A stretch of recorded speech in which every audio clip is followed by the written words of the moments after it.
Sekejap saya share ya. Maybe organizer can share the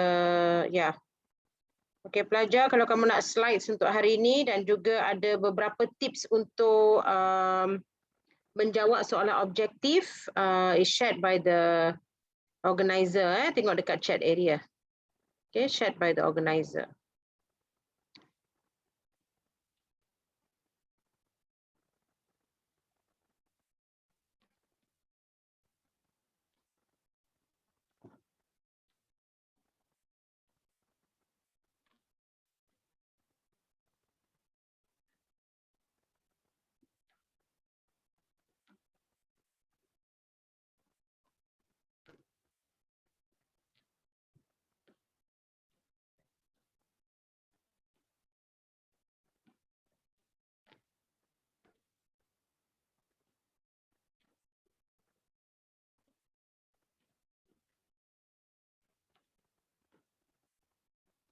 Okay, you can see in the chat area the students' notes and also organizer, can you share the one that I sent to you, the PowerPoint slides, I think, the how to menjawab soalan objektif.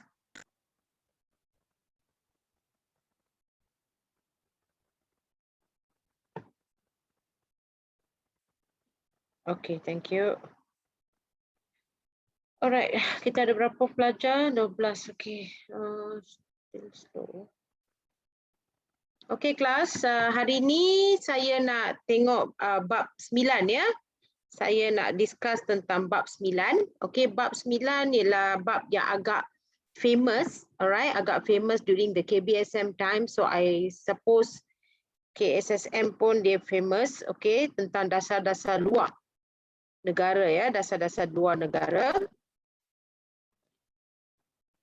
Okay, latar belakang dasar luar negara. Okay, can you hear me clearly and can you see the slides clearly, class?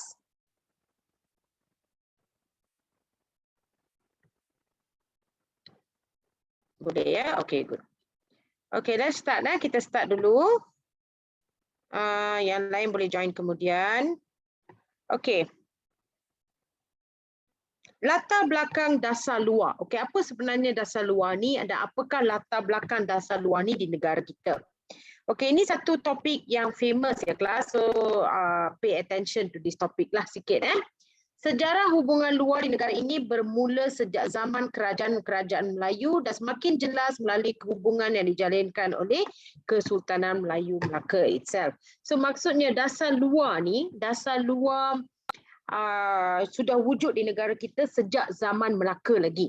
Okey, sejak zaman Melaka lagi dah ada dasar luar ni.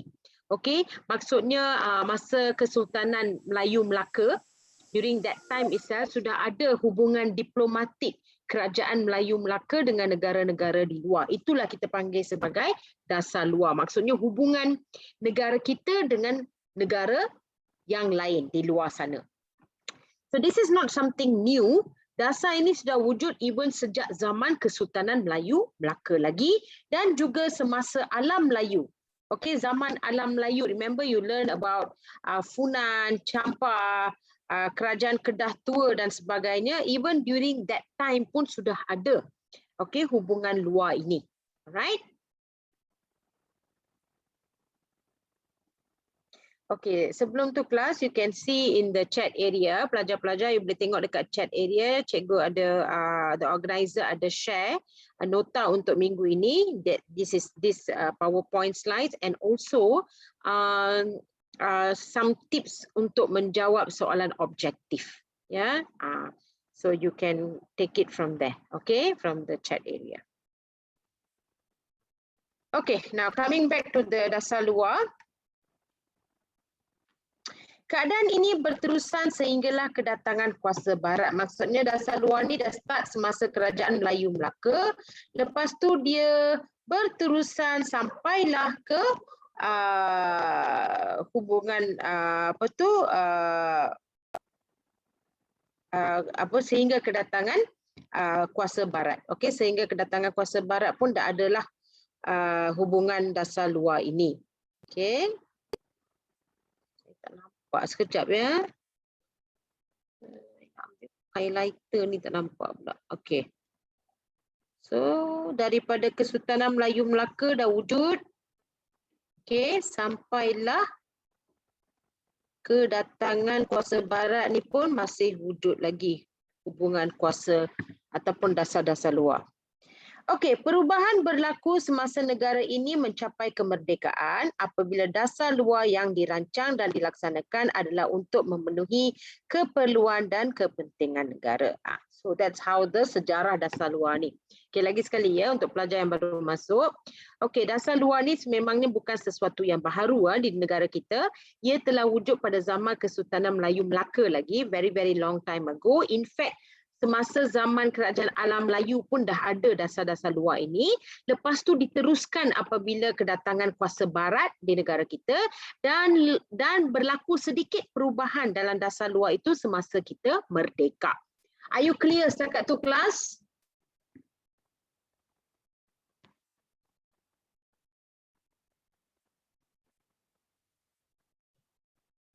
Okay, good. Alright. Saya sambung. Okey, hubungan luar sebelum Melaka. Okay, kita tengok dulu dasar luar sebelum Melaka lagi ya. Macam mana dia wujud sebelum Melaka. Okey, sebelum Kesultanan Melayu Melaka, kerajaan-kerajaan awal seperti Pan-Pan, Langkasuka dan Citu telah mengadakan hubungan dengan negara China. Ini merupakan satu dasar luar. Okey, negara-negara kerajaan-kerajaan awal seperti Pan-Pan, Langkasuka. This is the Langkasuka Kingdom. You can see here. Okay, Langkasuka Kingdom. Alright. Citu, negara-negara ini sudah ada hubungan luar dengan kerajaan China dari awal lagi. Pada tahun 424 Masihi, kerajaan Pan-Pan telah menghantar utusan ke China. Itu menunjukkan sudah ada hubungan dasar luar. Kerajaan Langkasuka pula telah menghantar utusan ke China pada tahun 523 dan Citu pula telah menghantar pada tahun 608 Masihi. So ini semua merupakan bukti-bukti yang menunjukkan hubungan luar ataupun dasar luar ni telah wujud zaman dahulu lagi. These are all the proofs. Okay? Penghantaran utusan ini menjadi bukti jelas wujudnya hubungan antara kerajaan-kerajaan tersebut dengan kerajaan China. Okey, ini adalah bukti menunjukkan hubungan ini telah berlaku pada zaman lampau lagi. Okey, pada zaman lampau lagi. Iaitu Citu, Pompon dan Langkasuka telah mengadakan hubungan luar dengan negara China. Right? Okey, hubungan luar Kesultanan Melayu Melaka. Okey, yang tadi kita tengok ialah sebelum Kesultanan Melayu Melaka, iaitu Pompon, Langkasuka dan Citu. Okey, after that, semasa Kesultanan Melayu Melaka, dasar luar ni semakin berkembang. Kesultanan Melayu Melaka mempunyai hubungan yang erat dengan pelbagai kerajaan di rantau atau di luar alam Malaysia ni pada abad ke-15 dan 16. Hubungan ini terjalin dalam dua bentuk. Okey, semasa dalam Kesultanan Melayu Melaka, hubungan dasar luar ni dibuat dalam dua bentuk. Satu kita panggil sebagai hubungan diplomatik, satu lagi kita panggil sebagai hubungan perdagangan. Nah, apa perbezaan di antara hubungan diplomatik dengan perdagangan? Can anyone tell me? Apa maksud ataupun apakah perbezaan antara hubungan diplomatik dengan hubungan perdagangan? Siapa tahu?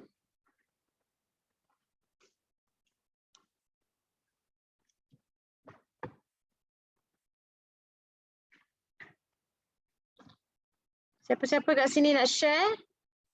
Okey, Ko Yi Ching ada bagi jawapan.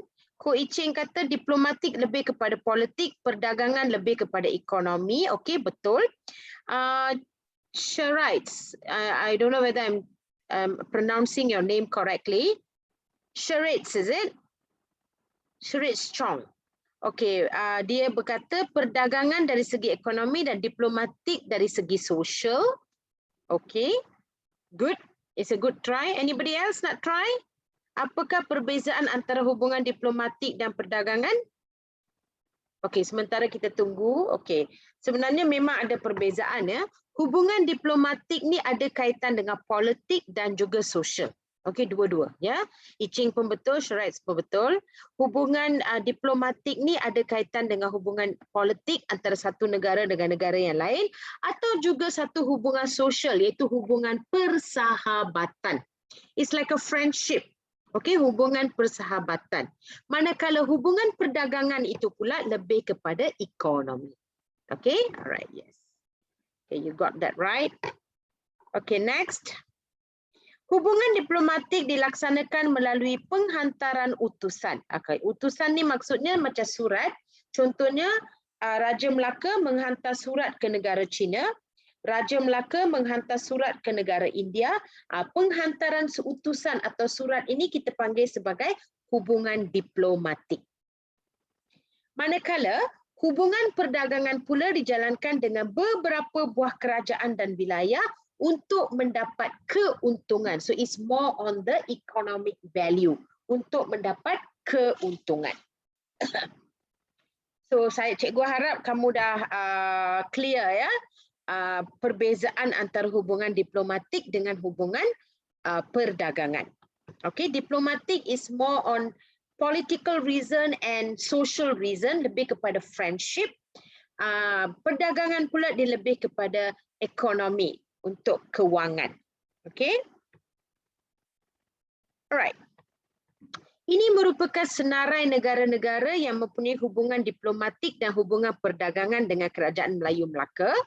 Okey, dengan Kerajaan Melayu Melaka yang ada hubungan diplomatik ialah negara China, Ryukyu, Siam, Makassar, Pasai, Turki. Ini semua adalah negara-negara yang mempunyai hubungan diplomatik dengan negara Melaka. Manakala perdagangan pula ialah China, Hadramaut itu Yaman, Pegu, Luzon, Gujarat which is in India, Coromandel pun dekat India, Bengal pun dekat India, Mesir dekat Arab dan Parsi. Ini adalah hubungan perdagangan. Okay, can anyone masih ingat tak Ryukyu ni adalah negeri apa? Sekarang kita panggil sebagai negeri apa Ryukyu ni?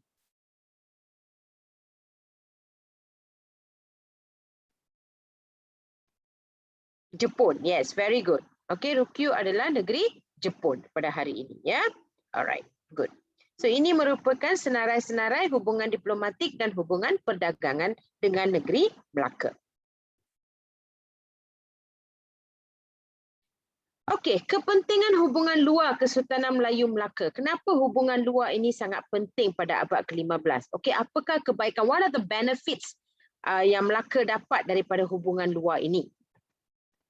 Okey, menjamin kestabilan dan keselamatan kerajaan. Ini nombor satu. Alright. So bila Melaka ada hubungan luar dengan negara-negara asing, so ini dapat menjamin keselamatan negara Melaka, menjamin kemakmuran Melaka melalui hubungan perdagangan kerana ekonomi akan meningkat, mengekalkan penguasaan aktiviti perdagangan di Selat Melaka, memperoleh perakuan tentang kedaulatan Melaka. Okey, memperoleh perakuan tentang kedaulatan Melaka. Okey. Dan membantu Melaka muncul sebagai pusat penyebaran Islam. Right? So these are the kepentingan hubungan luar Kesultanan Melayu Melaka pada abad ke-15.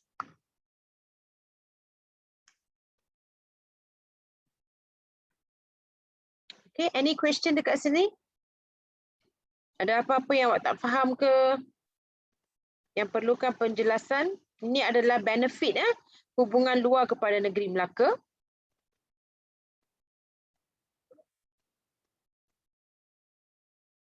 Okay, now kita pergi pula pada zaman British. Bagaimanakah dasar luar pada zaman British? Pada zaman British, hal ehwal luar negeri Melayu, negeri-negeri Selat, Sarawak dan Sabah dikawal oleh pejabat tanah jajahan di London. So during the British time, semua hubungan luar ni semua dikawal. Okay, is under the British. Okey, hubungan luar ni semua adalah under British. Okey, mereka yang mengawalnya di London. Okey, selepas kemerdekaan, dasar luar negara memasuki era baharu setelah kita mencapai kemerdekaan. Kemerdekaan membolehkan kita menggubal sendiri dasar luar untuk kepentingan negara. Tidak perlu lagi bergantung kepada British. Alright? Tidak lagi dikawal oleh British. So, selepas merdeka, semua dasar luar negara itu dibuat oleh pemimpin kita sendiri. Terdapat dua perkembangan penting dalam dasar luar negara. Yang pertama, semasa tempoh pentadbiran Tunku Abdul Rahman. Okay, so during the Tunku Abdul Rahman class, okay, during Tunku Abdul Rahman, dasar luar yang ada dengan negara kita berbentuk pro-barat, masih lagi pro-barat dan anti-komunis. Okey, gariskan itu ya, ataupun dalam kalau anda awak jumpa dalam awak punya nota sendiri, gariskan itu. So during the Tunku Abdul Rahman, dasar luar Malaysia ni masih lebih kepada pro-barat. Okey, kenapa? Kerana kita baru saja merdeka. Okey, kita baru saja merdeka. So, pengaruh barat tu masih ada sedikit. Dan at the same time, kita juga mempunyai dasar anti-komunis kerana pada masa itu, ancaman komunis berleluasa. Okey, di negara kita. So, disebabkan itu, dasar luar pada masa Tunku Abdul Rahman ialah pro-barat dan dasar anti-komunis.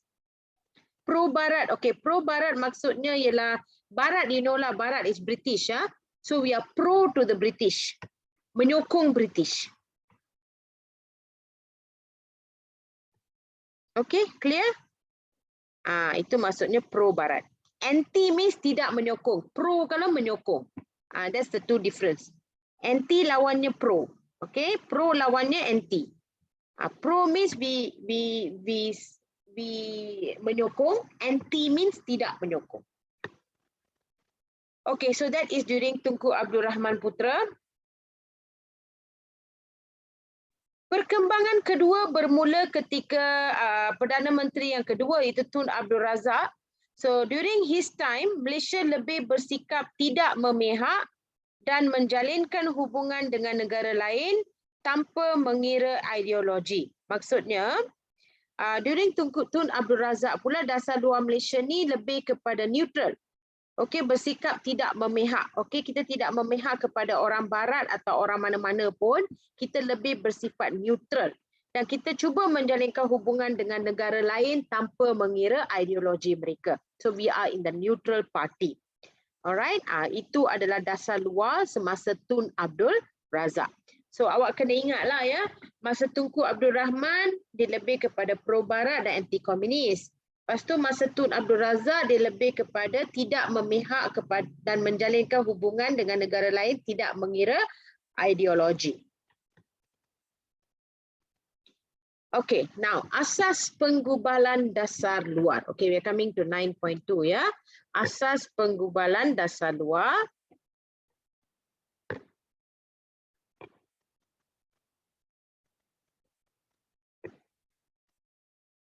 Penggubalan dasar luar Malaysia dilaksanakan berpandukan kepada perkembangan ekonomi, sosial dan politik pada peringkat domestik dan juga antarabangsa. Maksudnya kelas, bila pemimpin-pemimpin negara kita nak menggubal dasar luar ni, mereka kena lihat kepada beberapa perkara. So antara perkara-perkara yang mereka kena ambil berat sebelum buat dasar ni ialah dari segi ekonomi, dari segi sosial, dari segi politik, okey, iaitu yang merangkumi domestik, dalam negara dan juga antarabangsa.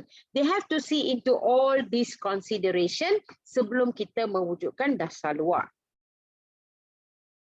Penjelasan tentang penggubalan dasar luar ini dapat dilihat melalui matlamat dasar luar dan faktor penggubalannya. Okey, kita tengok dulu matlamat penggubalan dasar luar. Kenapa dasar luar ini digubal? Apa matlamat dia? Apa objektif dia?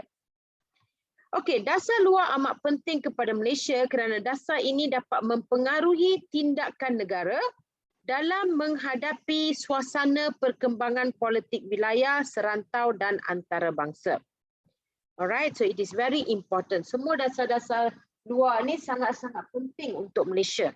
Kerana ini semua sebenarnya mempengaruhi tindakan negara kita. Okey, dalam menghadapi beberapa isu. So dasar luar sangat penting. Kejayaan dasar luar Malaysia dapat diukur dengan wujudnya hubungan berbaik-baik serta kerjasama yang berat dalam bidang ekonomi, politik, pertahanan serta kebudayaan pada peringkat antarabangsa. So adakah dasar luar di Malaysia ini, dasar luar Malaysia ini berjaya? Memang berjaya kerana sampai sekarang pun kita mempunyai hubungan yang baik dengan negara-negara luar.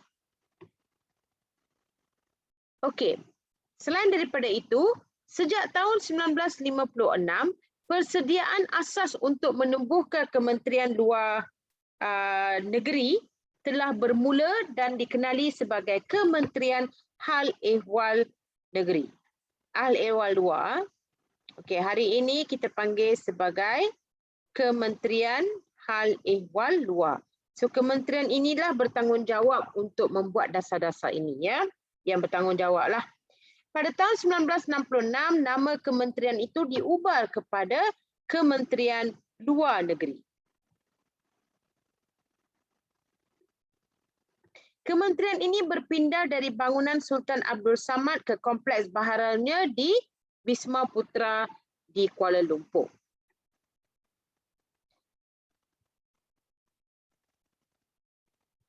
Okay, pada 17 September 2001, Kementerian Luar Negeri bermula operasinya di Putrajaya. In 2001, it started off in Putrajaya. The office is in Putrajaya. Okey, Wisma Putra berperanan menggubal dasar luar serta menjaga kepentingan nasional Malaysia pada peringkat antarabangsa. So Wisma Putra, di mana terletaknya Kementerian Luar Negeri ini, mereka berperanan untuk menggubal semua dasar-dasar luar dan juga menjaga kepentingan dasar-dasar ini di peringkat antarabangsa. Alright, so siapa yang berperanan untuk dasar luar ni adalah Kementerian Luar Negeri. Okey, matlamat penggubalan dasar luar, kalau kita nak jadikan dia sebagai satu kesimpulan, dasar-dasar luar ini mempertahankan kemerdekaan dan kedaulatan negara dari dulu sampai sekarang, melindungi kepentingan nasional di negara kita, mempertahankan dan memajukan kepentingan-kepentingan Malaysia tak kira dari segi ekonomi, sosial, politik. Memupuk hubungan baik dengan negara luar ini sangat-sangat penting untuk setiap negara. Kita harus ada hubungan yang baik dengan negara-negara luar kerana kadang-kala kita memerlukan bantuan daripada negara luar itu. Contoh yang paling dekat kita boleh ambil hari ini tentang pandemik, okey? Disebabkan oleh COVID-19 ini, memang ada banyak hubungan baik yang wujud antara negara-negara. Okey, contohnya nak dapatkan vaksin. Okey, nak dapatkan vaksin, kita disebabkan kita sudah ada dasar hubungan luar, hubungan yang baik dengan negara-negara luar, maka senang untuk negara kita mendapatkan vaksin untuk penduduk di sini. So this is all the benefits of mengadakan hubungan baik dengan negara luar. Menghadapi perkembangan serta cabaran politik, ekonomi dan sosial, okey, dengan adanya hubungan luar, kita boleh dengan senangnya menghadapi semua cabaran-cabaran politik ke, ekonomi ke, sosial dan sebagainya.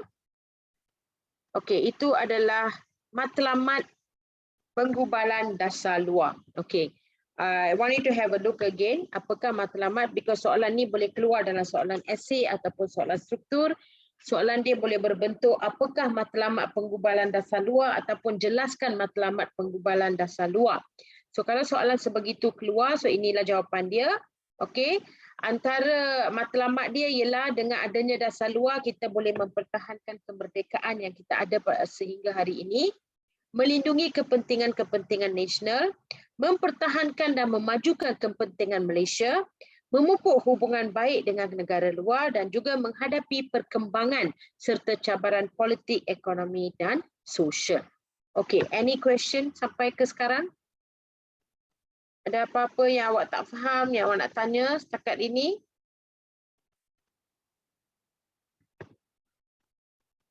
Tak ada, okey. The rest all okay?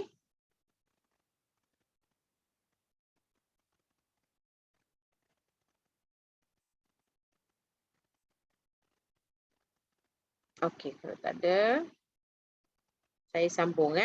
Okey, sekarang kita akan masuk kepada faktor penggubalan dasar luar. Okey, apakah faktor-faktor yang menyebabkan dasar luar ni dapat digubal? Obviously, soalan-soalan faktor ni sangat famous untuk esei lah, ya. Okey, faktor pertama yang menyebabkan kita nak mewujudkan penggubalan dasar luar ialah ikatan sejarah. Okey, sejarah merupakan satu faktor utama dalam penggubalan dasar luar. As I told you just now, sejak zaman Alam Melayu dah ada, zaman Melaka pun dah ada, zaman Kerajaan British pun dah ada. So faktor sejarah itu. Yang kedua ialah keperluan nasional, okey, keperluan rakyat-rakyat di negara kita. Yang ketiga ialah kepimpinan. Okey, satu lagi sebab kenapa kenapa dasar luar dibuat. Persekitaran luar. Okey, so ada 4 faktor, sekejap ya. Okey, ada 4 faktor penggubalan dasar luar. Okey, now I'm going to explain faktor-faktor ni satu persatu. Saya akan explain satu persatu ya. Okey. Yang pertama, ikatan sejarah. Nilai sejarah yang dilalui merupakan dasar luar yang digubal berdasarkannya adanya ikatan sejarah antara negara ini dengan negara lain. Ikatan sejarah dan budaya dengan negara serantau dan antarabangsa seperti Singapura, Indonesia, okay, all this lah, Brunei, Filipina dan sebagainya menyebabkan Malaysia menjalinkan hubungan rapat dengan negara-negara ini. So ikatan sejarah antara Malaysia dengan negara-negara ini sudah wujud berzaman-zaman. So ini telah menyebabkan wujudnya satu dasar luar dengan negara-negara tersebut. Okey, selain daripada itu, hubungan Malaysia dengan Arab Saudi, Mesir, Yaman dan Turki pula dipengaruhi oleh ikatan keagamaan. Okey, ikatan keagamaan. Malaysia sudah mempunyai ikatan agama, pasal Malaysia agama resmi lah, agama Islam kan. So oleh itu sudah ada ikatan agama dengan negara-negara Arab yang lain. Okey. So selepas mencapai kemerdekaan, negara kita telah menyertai pertubuhan Commonwealth. Okey, Commonwealth merupakan satu pertubuhan yang meliputi negara-negara yang pernah dijajah oleh British. So all that comes under ikatan sejarah yang pernah berlaku dahulu. Okey. Faktor yang kedua ialah keperluan nasional. Okey, dasar-dasar di negara kita ini juga ditubuhkan disebabkan keperluan nasional. Nah, apakah maksud keperluan nasional? Okey, keperluan nasional bermaksud memberi keutamaan kepada kepentingan negara. Dalam menggubal dasar luar, kepentingan negara diberi perhatian utama untuk menjaga kedaulatan maupun dasar yang menguntungkan. Kedudukan yang strategik menjadi perkiraan utama dalam membentuk dasar luar dengan negara serantau. Okey, so maksudnya kat sini kelas, keperluan nasional bermaksud memberikan keutamaan kepada kepentingan negara ya. So dalam menggubal dasar luar ni, kepentingan negara diberi perhatian utama. Okey, kepentingan negara diberi perhatian utama untuk menjaga kedaulatan.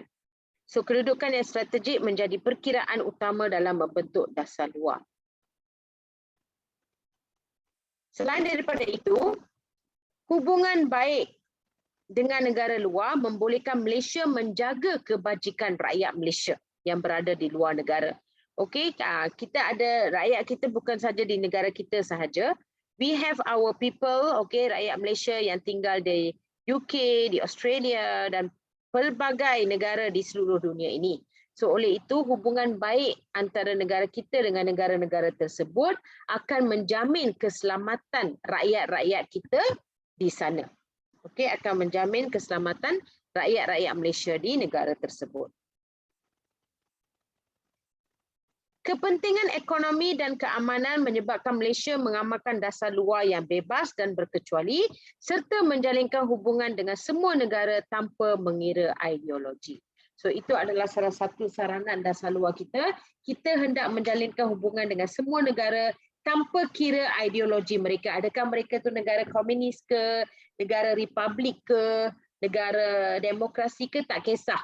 Okey, kita hanya hendak menjalankan hubungan yang baik dengan mereka. Okey, untuk kepentingan negara kita dan juga untuk kepentingan rakyat Malaysia. Okey, are you clear setakat tu kelas?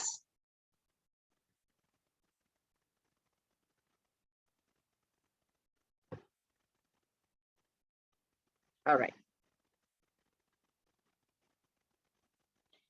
Okey, sebab ketiga faktor menggubal dasar luar ini adalah kepimpinan.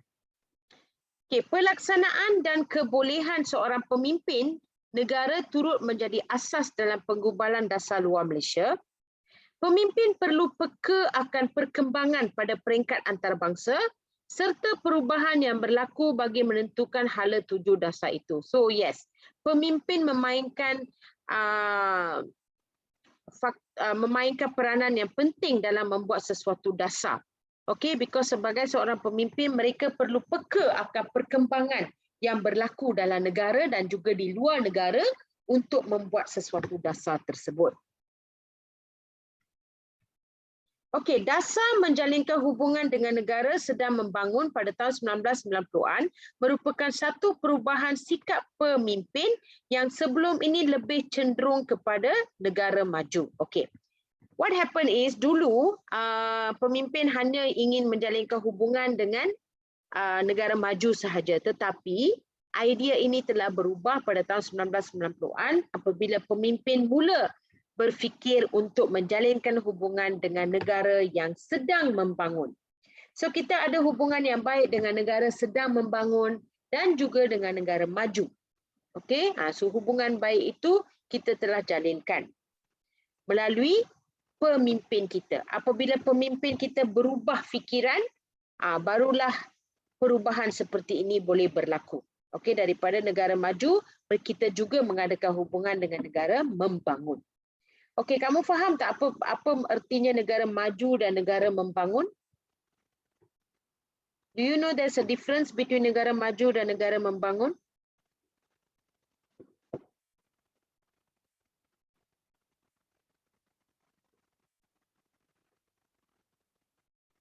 Tak tahu, okey. Okey, negara maju ni maksudnya negara-negara yang majulah, very industrially based. Contohnya like Amerika Syarikat ialah sebuah negara maju, Jepun, alright, and beberapa negara barat mereka semua considered as negara maju because mereka mempunyai ekonomi yang tinggi, alright, based on the economy. Okey, ekonomi yang tinggi dan kuasa veto. Okey, mereka ada kuasa veto untuk membuat keputusan di Pertubuhan Bangsa-Bangsa Bersatu, United Nations. Mereka ada kuasa veto. So these are all negara-negara maju like US, UK, Japan and few other Europe countries. Alright, negara sedang membangun ni ialah negara yang menghala ke maju. Okey, menghala ke maju. Malaysia is still considered as negara membangun. Alright, kita belum sampai lagi ke negara maju. Alright, so kita masih dalam peringkat negara membangun. That means we are working towards to negara maju. So are you clear?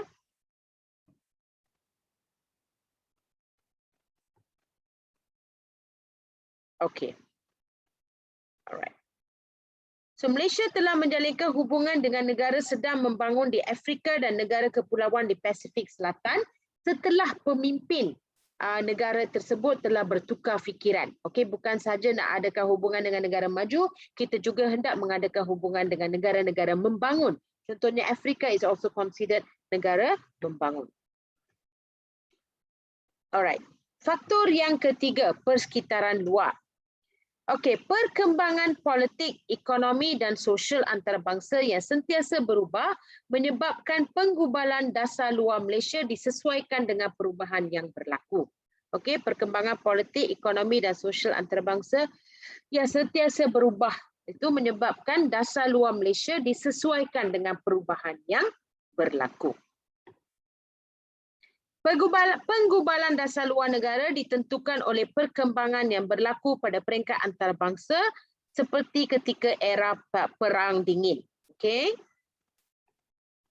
So, apa-apa perubahan yang berlaku di negara kita dan juga di peringkat antarabangsa, tak kiralah dari segi politik, ekonomi, sosial, ini semua akan mempengaruhi perkembangan dasar luar. Contohnya Perang Dingin telah berlaku di negara-negara barat. So, itu telah menyebabkan perubahan dari segi dasar di negara kita. Pada masa itu, dasar luar negara dilihat lebih pro-barat.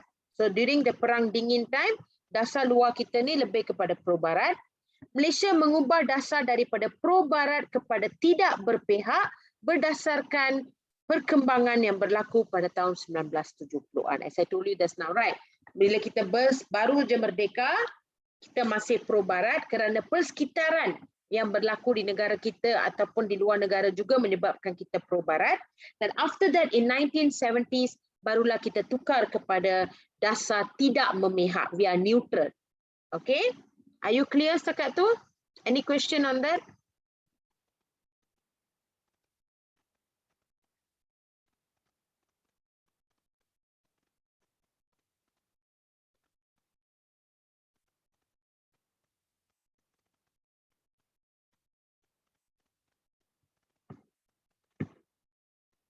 Okay.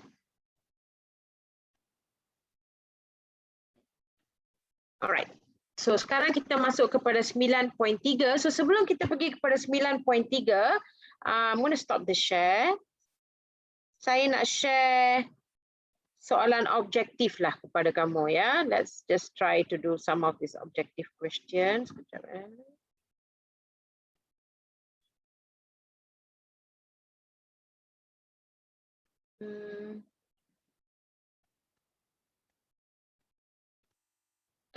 Keluar ni balik.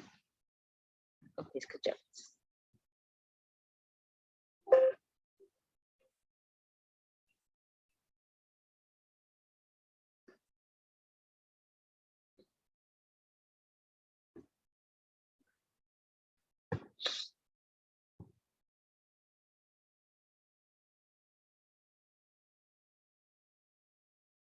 Okay, next week saya akan share this whole bank of question ya, beserta dengan skema jawapan kepada kamu. Okay.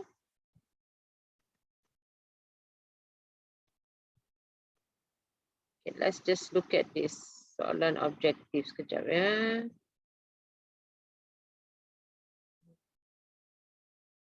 Bab 9.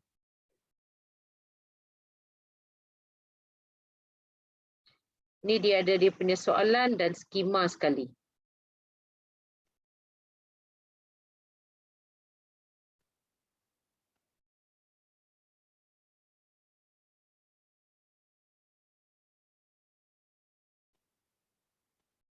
Okey. Nampak tak soalan dia kelas? Sebelum Perang Dingin, anti-komunis dan juga pro-barat. Okay, anti-komunis dan pro-barat. Okay, can you see the question? Okay, kita cuba question dia one by one ya. Okay, give me 1 minute.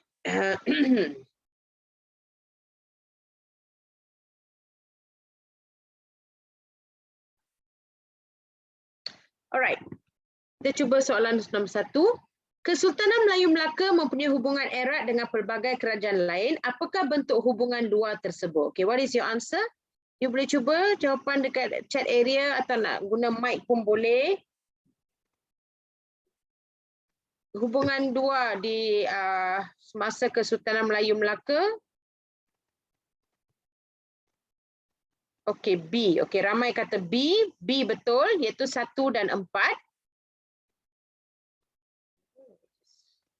Okey, jawapan dia ialah B. Okey, 1 dan 4 iaitu diplomatik dan perdagangan. Okey, good. Okey, soalan yang kedua.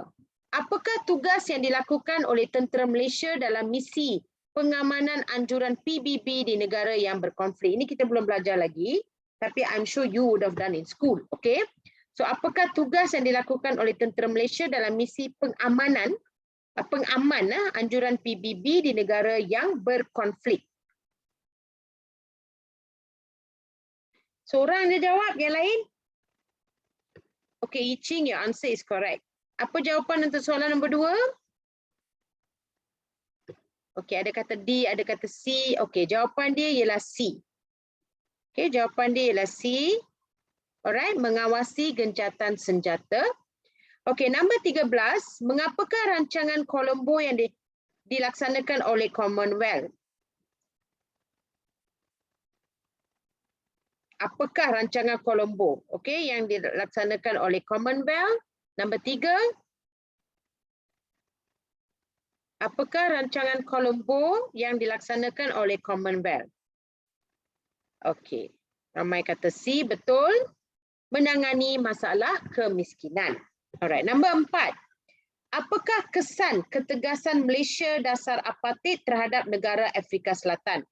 Apakah kesan ketegasan Malaysia dasar apartheid terhadap negara Afrika Selatan? Apa kesan dia? Pasal Malaysia tegas dengan dasar apartheid, so apa kesan dia kepada Malaysia?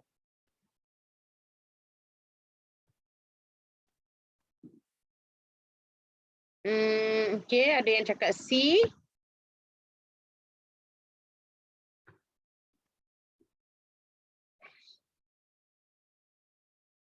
Okay, jawapan dia ialah D. It happened, menarik diri daripada Commonwealth. Okay, jawapan dia ialah D.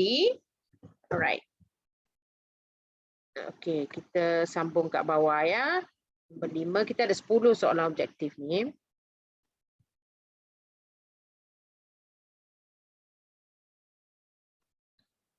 Okay, nombor 5.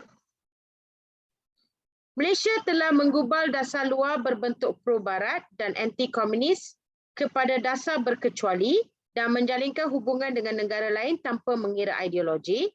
Apakah kesan daripada perubahan dasar tersebut? Yes, very good. Ramai kata A, memang jawapan dia A, iaitu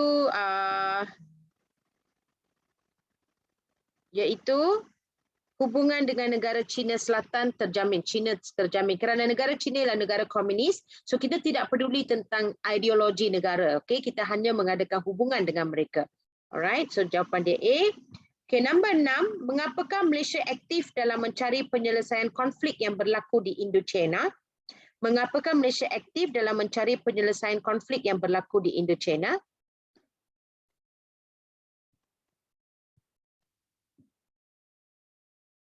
Okey, Aina, jawapan kamu A tu untuk 5 ke 6? 5, okey. Alright, untuk nombor 6, apa jawapan dia? Yiching, are you talking about C for number 6 ke? Yiching? Okey, yes. Okey, betul. Jawapan dia adalah C, menghalang ancaman komunis. Okey, untuk menghalang ancaman komunis. Okey, nombor 7. Pada tahun 1963, Malaysia, Filipina dan Indonesia telah membentuk satu persefahaman yang dinamakan Mafilindo. Mengapakah persefahaman ini dibentuk?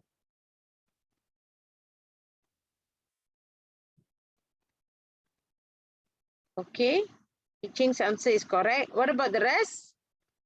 Mafilindo itu dibentuk untuk apa? Tak ingat ke? Okay, jawapan dia ialah A.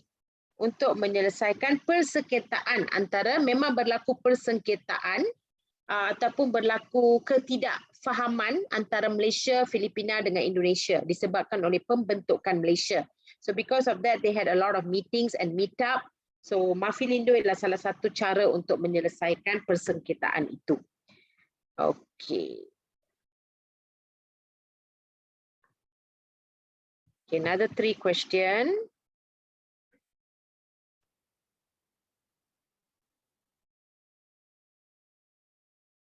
Okey, soalan nombor 8. Apakah tujuan penubuhan ASEAN pada 8 Ogos 1967? Apakah tujuan penubuhan ASEAN pada 8 Ogos 1967? Okey, ramai kata D. Yes, betul. Memupuk semangat setia kawan serantau. Very good.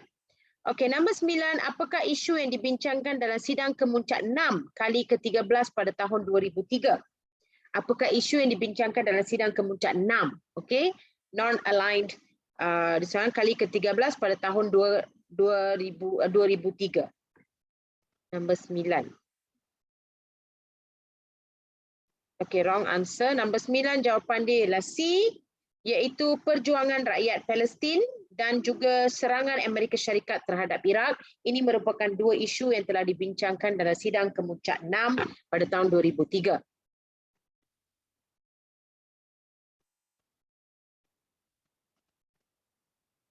Okey, nombor 10. Apakah kesan daripada usaha Malaysia menjadi perantara bagi menyelesaikan konflik Iran-Iraq melalui OIC? Apakah kesan daripada usaha Malaysia menjadi perantara bagi menyelesaikan konflik Iran-Iraq melalui OIC? Okey, ramai kata B, ada kata A, ada kata B. Okey, jawapan dia ialah B, pengumuman genjatan senjata. Okey, pengumuman genjatan senjata. Okey, itu adalah beberapa soalan objektif. Okey, sekarang kita sambung dengan slideshow ya. Kita sambung dengan 9.3.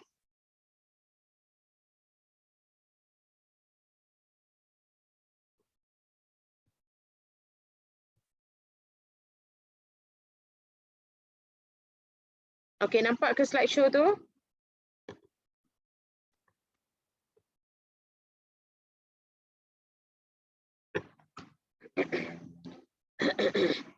Okey.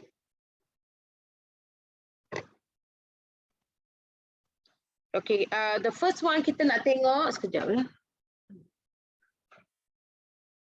Okay, first one kita nak tengok Malaysia dalam pertubuhan bangsa-bangsa bersatu. Okey, Malaysia adalah salah satu ahli dalam pertubuhan bangsa-bangsa bersatu. In English we call it as United Nation. Okey, inilah logo dia kelas. Jangan lupa logo ni quite famous dalam soalan SPM. Logo PBB ya, Persatuan Bangsa-Bangsa Bersatu ya. Ini logo dia warna biru ni. Okey, Pertubuhan Bangsa-Bangsa Bersatu ditubuhkan pada tahun 1945.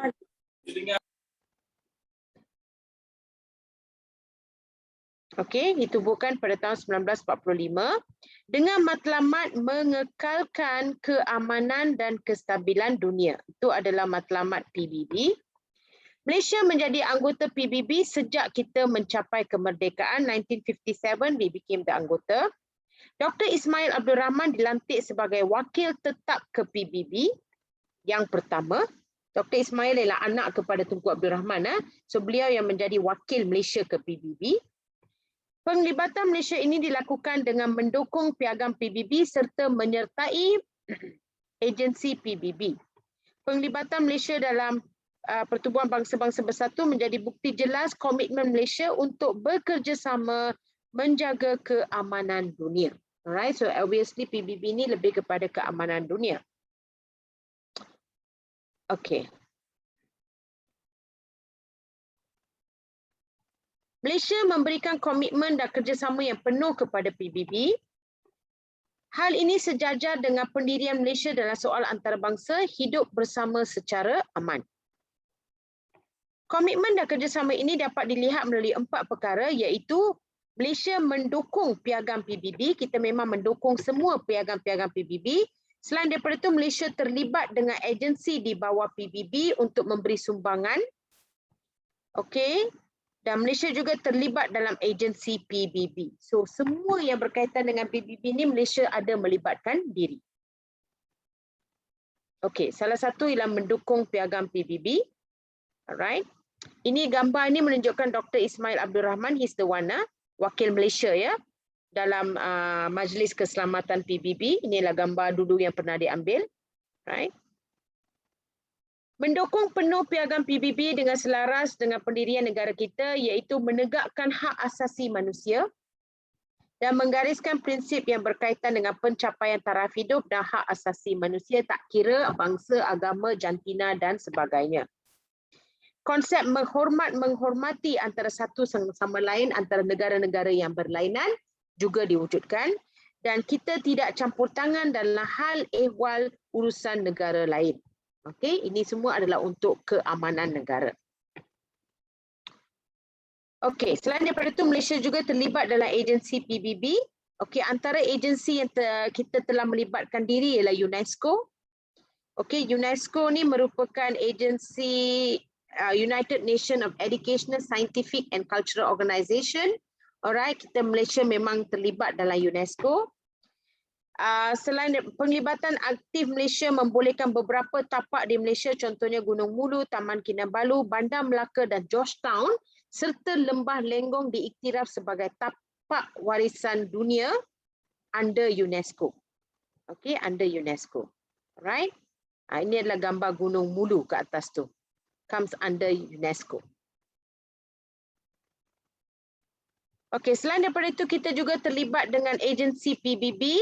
Okay, contohnya dengan FAO, Pertubuhan Makanan Sedunia, we are involved with that. Dan kita juga terlibat dengan WHO. I'm sure you memang dalam pandemik ni kamu banyak dengar lah atau terbaca tentang WHO, ya. World Health Organization ialah under PBB, Pertubuhan Bangsa-Bangsa Bersatu, dan Malaysia merupakan salah seorang ahli dalam pertubuhan ini. Okay, selain daripada itu kita juga terlibat dalam agensi PBB seperti the United Nations High Commissioner of Refugees.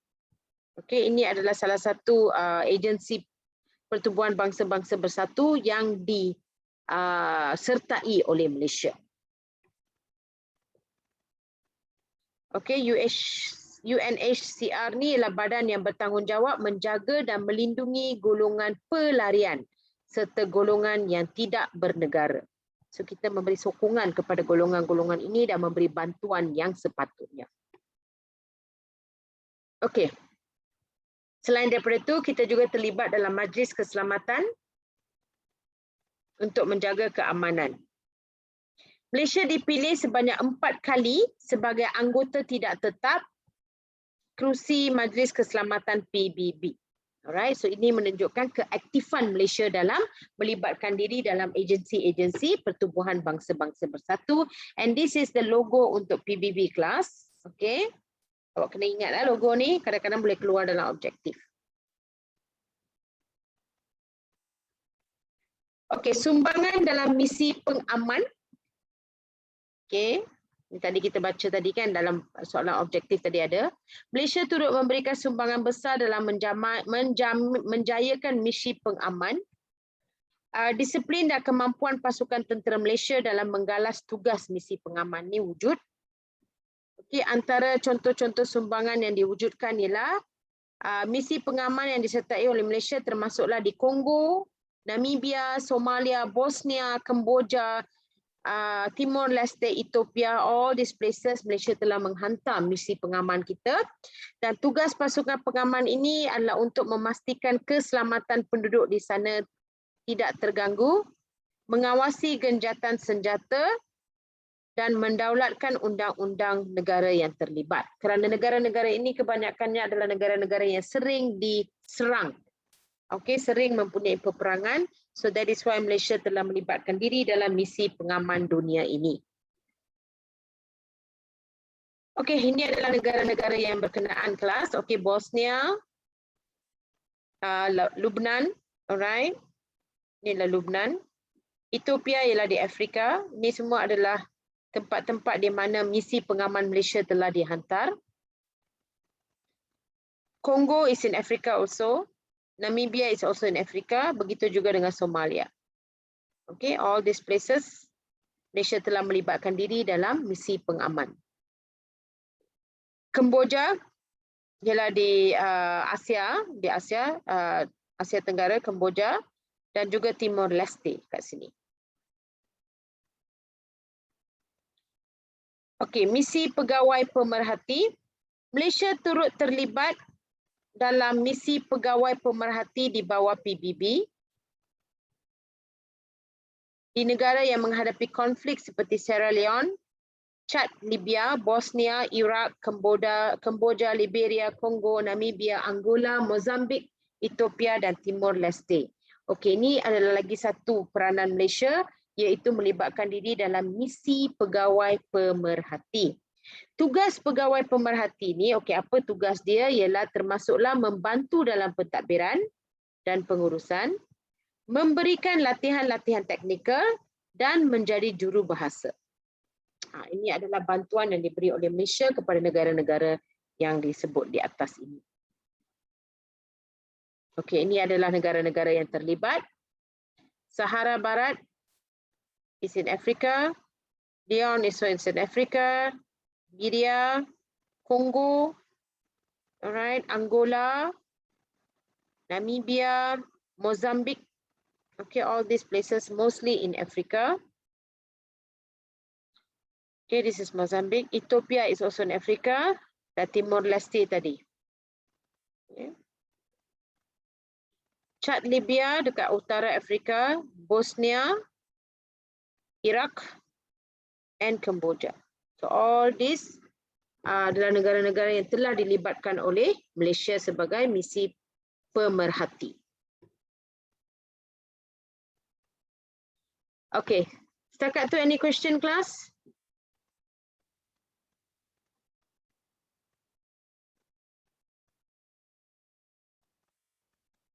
Okay, pegawai pemerhati, I just said this now. Tugas dia. Okay, let me go back to the slide.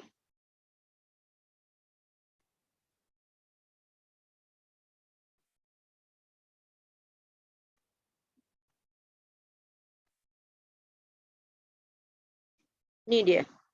Tugas pegawai pemerhati antaranya membantu dalam pentadbiran dan pengurusan, memberikan latihan-latihan teknikal dan juga menjadi jurubahasa. Okey.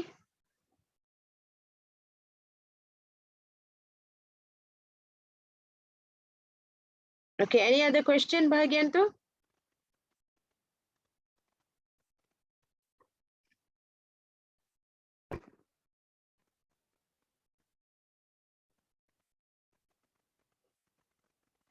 Okay, kalau tak ada, kita masuk kepada tokoh Malaysia dalam agensi PBB ya. Tokoh Malaysia dalam agensi PBB. Selaku anggota PBB yang berprihatin, penglibatan Malaysia bukan sekadar menyuarakan pandangan dalam forum dan persidangan PBB atau terlibat dalam misi pengaman, malah negara turut berbangga dengan kejayaan yang dibawa oleh anak Malaysia dalam badan dunia. Doktor perubatan, okay, we have doctors who is also serving the United Nations dan aktivis kemanusiaan. Okay, these are some of the activity yang dibuat oleh rakyat Malaysia di Pertubuhan Bangsa-Bangsa Bersatu. Pada tahun 2008 merupakan seorang daripada 16 orang ahli yang dilantik oleh Setiausaha Agong PBB sebagai penasihat kumpulan tabung tindakan kecemasan pusat. So pada tahun 2008 Malaysia telah menjadi satu Setiausaha Agong, okay, dan telah dilantik sebagai penasihat kumpulan tabung tindakan kecemasan pusat. So ini semua menunjukkan Malaysia sangat aktif ya dalam aktiviti dengan PBB ini. Okey, ini adalah beberapa tokoh-tokoh yang penting yang telah melibatkan diri dalam Pertubuhan Bangsa-Bangsa Bersatu. Tan Sri Dr. Jamilah Mahmud 2009 hingga 2011 terlibat dalam United Nations Population Fund. Alright, sebuah agensi PBB di New York, and she's a Malaysian. These are all the tokoh. 2014 beliau telah menjawat jawatan Ketua Sekretariat Sidang Kemuncak Kemanusiaan Dunia di PBB. Next is Datuk Maimunah Muhammad Sharif, penjawat awam. 2017 hingga 2020 beliau telah mengetuai United Nations Habitat dan merupakan wanita pertama di Asia yang menjawat jawatan tersebut. Okay, she was one of the first lady in Asia untuk menjawat jawatan ARM di United Nations Habitat. UN Habitat dianggap sebagai agensi paling aktif di dunia yang memberikan tumpuan kepada kehidupan bandar yang mapan ketika populasi dunia berkembang. So it's more on the urban area atau kehidupan bandar, and she was one of the tokoh atau the first lady daripada Asia yang telah menjadi tokoh untuk UN Habitat. Okay, and she's from Malaysia. Tokoh seterusnya ialah Datuk Sri Razali Ismail, Tan Sri Razali Ismail, he's a tokoh diplomat. Pada tahun 1990 hingga 1992, beliau telah mengetuai delegasi Malaysia ke Mesyuarat United Nations Development Program. In 1991, dilantik sebagai Naib Presiden Majlis Ekonomi dan Sosial PBB. Dan 2000 hingga 2005, beliau telah menjadi Wakil Khas Setiausaha Agung PBB ke Myanmar. Alright, ini adalah tokoh yang ketiga. Seterusnya Dr. Jomo Kwame Sundaram. Okey, seorang ahli akademik dari Malaysia. Disember 2004 telah dilantik sebagai penyelaras penyelidikan kumpulan antara kerajaan G24 bagi hal ehwal kewangan. Okey, more on the finance status of the antarabangsa. 2005 dilantik sebagai penolong Setiausaha Agung bagi pembangunan ekonomi dan di Jabatan PBB Hal Ehwal Ekonomi dan Sosial. 2012 hingga 2015 dilantik sebagai penolong Ketua Pengarah dan Penyelaras Pembangunan Ekonomi. Okay, so Dr. Jomo ni dia lebih kepada bidang ekonomi. Okay. Next, sila Tan Sri Abu Samah Abu Bakar, seorang pegawai tentera, dilantik sebagai pemerintah tertinggi UNOSOM II di Somalia. Warga Malaysia pertama yang diberi kepercayaan untuk menjadi pemerintah tertinggi tentera. Okay, he's more on the army side. Perlantikan ini menandakan pengiktirafan PBB dan masyarakat antarabangsa terhadap komitmen Malaysia dalam usaha mengembalikan keamanan. So Tan Sri Abu Samah ni merupakan lebih kepada bidang ketenteraan. He was more on the army side of the PBB. Okay, any questions setakat tu kelas? Itu adalah penglibatan Malaysia dalam Pertubuhan Bangsa-Bangsa Bersatu. Okay, penglibatan Malaysia dalam Pertubuhan Bangsa-Bangsa Bersatu. Any questions setakat tu?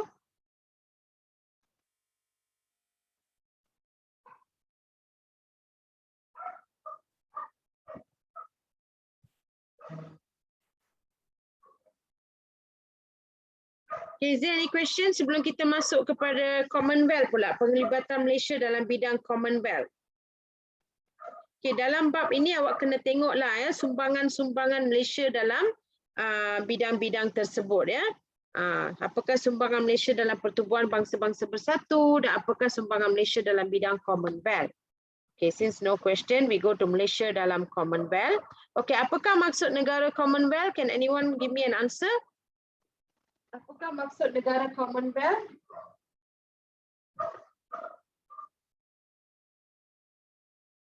Anyone?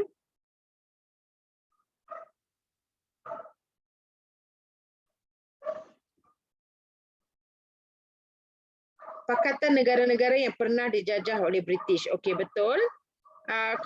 Yi Ching, negara yang pernah dijajah oleh British Ketong, yes, correct.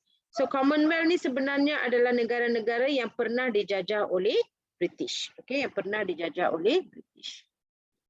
Alright. Okey, Malaysia dalam Commonwealth. Commonwealth merupakan sebuah badan yang dianggotai oleh negara bekas tanah jajahan dan naungan British.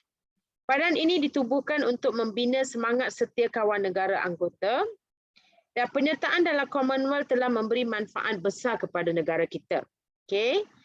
Malaysia memperjuangkan hak asasi manusia, kerjasama ekonomi, pembangunan bidang sosial dan juga isu-isu antarabangsa melalui Commonwealth. So Commonwealth adalah gabungan negara-negara yang pernah dijajah oleh British. Okey, apakah penyertaan dan sumbangan Malaysia dalam Commonwealth? Salah satu ialah COGEM. Okey, COGEM itu merupakan satu mesyuarat utama dalam Commonwealth. Malaysia sentiasa memberi komitmen yang baik dalam Commonwealth. Komitmen ini dapat dilihat melalui kerjasama ekonomi dan pembangunan antara negara. Antaranya ialah penyertaan kita dalam sukan Commonwealth. Okay, I'm sure you have heard about sukan Commonwealth and Malaysia memang menyertai sukan itu. Dan kita juga telah membangkitkan pelbagai isu berdasarkan dasar apartheid dalam Commonwealth Heads of Government Meeting COGM. Okay, so Malaysia memang menentang dasar apartheid ini. Okay, memang menentang dasar apartheid ini, dan dalam banyak mesyuarat Commonwealth, Malaysia telah menyatakan hasrat mereka menentang dasar apartheid. Okay, do you know what is the meaning of dasar apartheid? Explain to me apa itu dasar apartheid.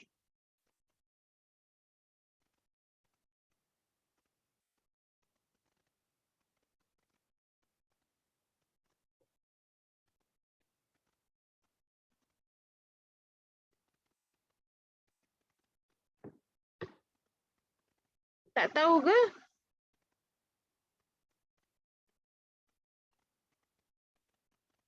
Apartheid itu adalah apa? Oh, don't know. Okay, you should know what is dasar apartheid. Alright. Okay, let me tell you what is dasar apartheid dan kenapa Malaysia menentang dasar apartheid ini.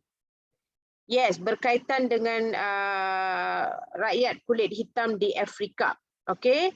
Apartheid ini adalah actually penindasan terhadap rakyat kulit hitam dari Afrika oleh kaum kulit putih. Okay.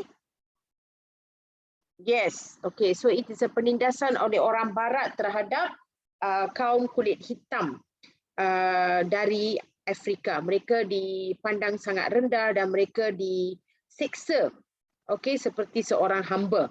Okay, that is what we call as dasar apartheid. So dasar ini memang ditentang kuat oleh Malaysia ya dalam banyak persidangan Commonwealth. Okay, you must know all this dasar apartheid itu semua apa. Malaysia juga telah bersetuju menjadi tuan rumah COGM pada tahun 1989. Okay, COGM ni adalah important activity dalam negara Commonwealth. It is actually a Commonwealth Head of Government Meetings. Okay, so that is what we call COGM. So normally negara-negara Commonwealth ni akan mengambil turn. They take turns to become the tuan rumah, dan Malaysia telah menjadi tuan rumah pada tahun 1989. Alright, rancangan Colombo. Okay, this one just now kita ada satu soalan dalam objektif tadi kan. Okay, Malaysia juga telah menyertai dalam rancangan Colombo iaitu rancangan pembangunan ekonomi dan sosial di bawah Commonwealth. Rancangan ini bertujuan menangani masalah kemiskinan dalam kalangan anggota Commonwealth. So dalam negara-negara Commonwealth ni ada negara-negara yang miskin atau ada negara-negara yang mundur. So how to overcome this problem? Itulah yang dipanggil sebagai rancangan Colombo.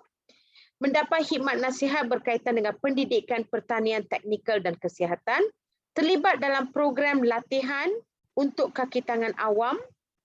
Memberi bantuan dalam pelbagai bidang kepada negara anggota yang belum membangun melalui rancangan Colombo. So Malaysia telah melibatkan diri dalam memberi bantuan kepada negara-negara yang mundur ini. Okey, dari segi pertahanan pula. Malaysia turut terlibat dalam kerjasama pertahanan iaitu melalui perjanjian yang ditandatangani antara Malaysia dengan British pada 12 Oktober 1957. Perjanjian ini telah memperkukuhkan pertahanan negara kita. Perjanjian ini membolehkan Britain serta negara Commonwealth memberi komitmen terhadap pertahanan negara. Kerajaan menyediakan kemudahan kepada tentera Britain dan pasukan simpanan strategik Commonwealth sama ada untuk obligasi Commonwealth maupun keperluan antara bangsa. Okey. So melalui dari segi pertahanan kelas, katalah negara kita ini diserang oleh musuh, kita boleh mendapat bantuan ketenteraan daripada negara-negara Commonwealth. Okey, dari segi kerjasama ekonomi, negara Commonwealth merupakan antara rakan dagang Malaysia yang utama. So all the negara-negara Commonwealth ada berkaitan dengan hubungan perdagangan dengan Malaysia. Komoditi utama negara dieksport ke negara anggota Commonwealth. Kadar cukai yang dikenakan lebih rendah, contohnya cukai ekspor barangan siap dan cukai produk digital, semua cukai dia lebih rendah. Pelbagai kemudahan turut disediakan seperti kemudahan kredit dan bantuan dana daripada negara Commonwealth. Pelaburan daripada negara Commonwealth juga penting untuk pembangunan ekonomi negara. So dari segi ekonomi juga negara-negara Commonwealth saling membantu antara satu sama lain. Okay. Saling membantu antara satu sama lain dari segi ekonomi.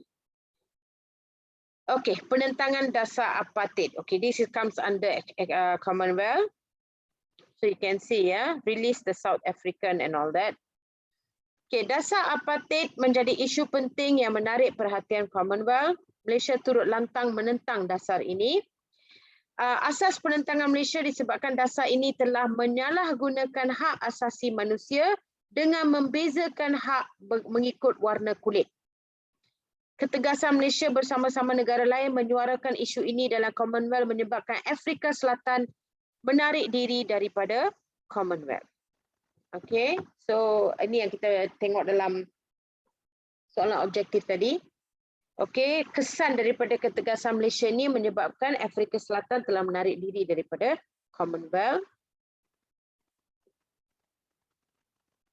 Okay, mesyuarat ketua-ketua negara Commonwealth, COGM. Malaysia turut terlibat dalam COGM. As I told you just now, Malaysia pernah menjadi tuan rumah kepada COGM pada tahun 1989.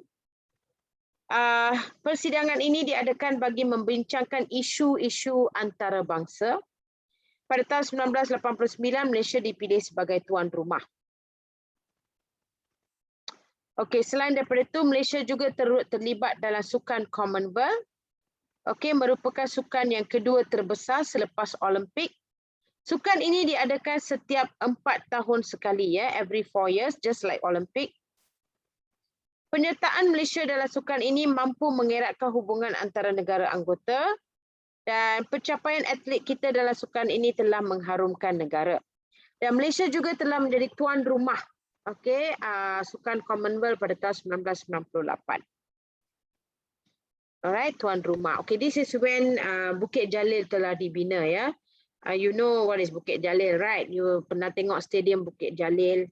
Okay, kompleks sukan Bukit Jalil itu dibina pada tahun 19 untuk menjadi tuan rumah sukan Commonwealth pada tahun 1998. Okay, any question tentang sukan Commonwealth class? So dasar apartheid itu dilebih kepada sukan Commonwealth ya.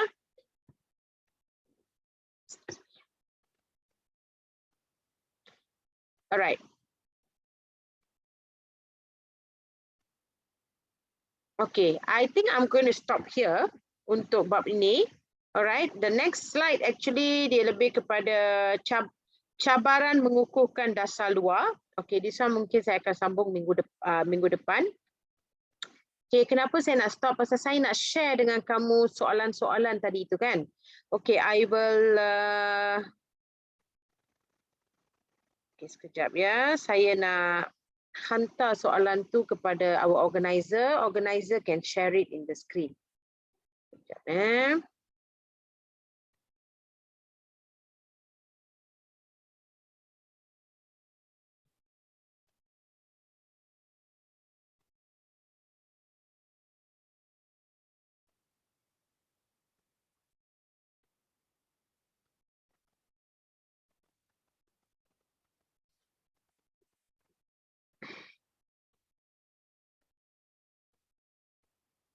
Okay, saya dah share dekat organizer. It's browsing.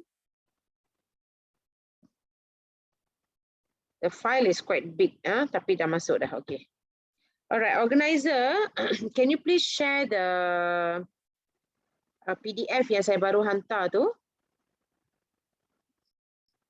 Okay, so class, that PDF yang saya akan share sekarang, yang organizer akan share sekarang, itu ada semua soalan-soalan, soalan objektif, soalan struktur, soalan esei, okay, untuk semua bab, tingkatan 4 dan tingkatan 5.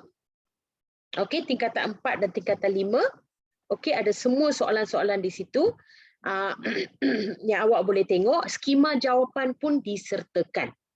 Okay, skema jawapan pun disertakan. Okay, maybe I can share it I share it itu. Yang macam tadi saya share tu kan. Okey, macam ni kan? Yang ni saya share. Sebenarnya ni, awak nampak ke yang saya share ni? Nampak ke?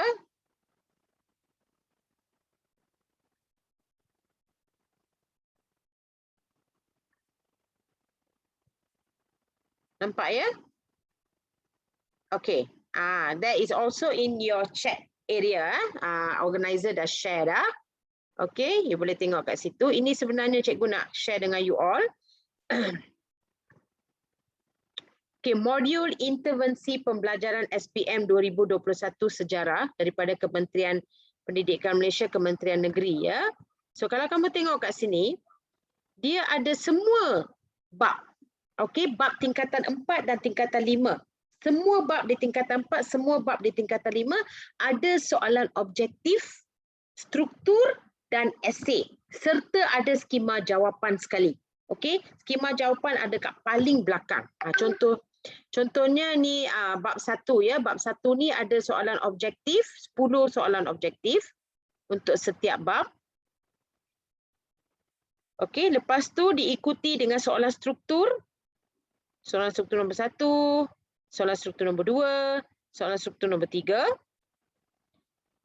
soalan struktur nombor 4. Lepas tu diikuti dengan soalan struktur nombor 5. Soalan esei tu. Okey, 4 dan 5 tu lebih kepada soalan esei.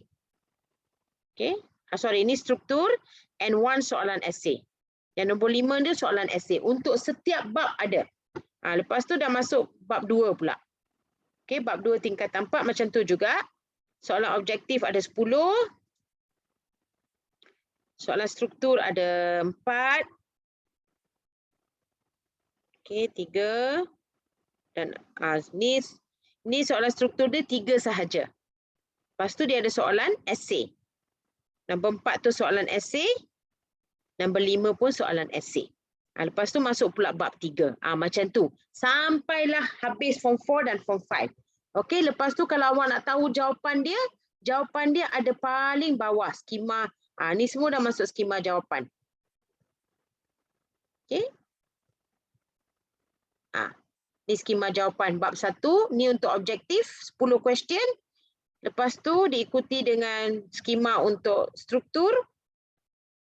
Soalan 2, soalan 3, soalan 4, lepas tu esei. Soalan 5. Macam itulah seterusnya.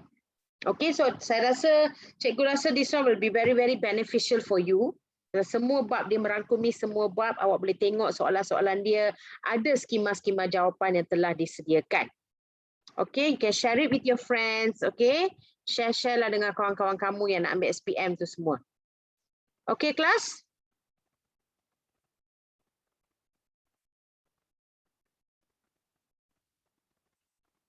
Alright.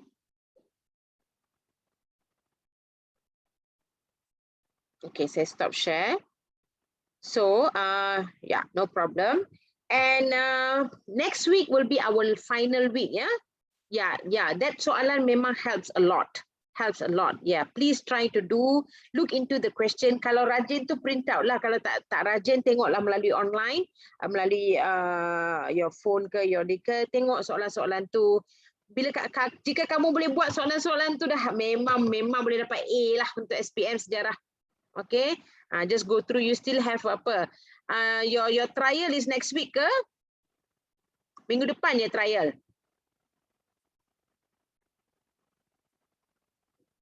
When is your trial? Minggu depan. So you have some time, go through it. Yeah, okay. Go through it. Kalau tak cukup untuk trial pun, you still have time to look through everything for your SPM. Alright, so minggu depan is going to be our final class. Okay, so minggu depan cikgu akan stress balik cara-cara menjawab. Okay, cara-cara menjawab esei dan struktur. Okay, just to remind you guys. Okay, apa yang cikgu buat dalam week 1, week 2, week 3 tu, I will tell again lah in next week. So next week is our final class. Okay, dah habis.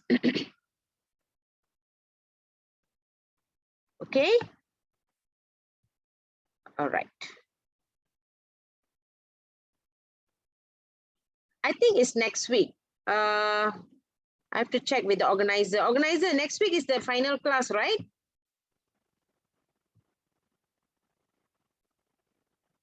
Twelve classes kan? Yes, yeah, correct. Next week is the final class. Okay, so I hope to see you all next week. Then we will summarize and cikgu akan ulang balik cara-cara menjawab. Okay, untuk soalan struktur dan essay especially. Okay, alright, I think that's all from me today. So kita akan jumpa minggu depan. Miss teacher, yeah, I'll miss you too. I'll miss you all too. Okay, I'll see you next week. Take care, everyone. Thank you, organizer.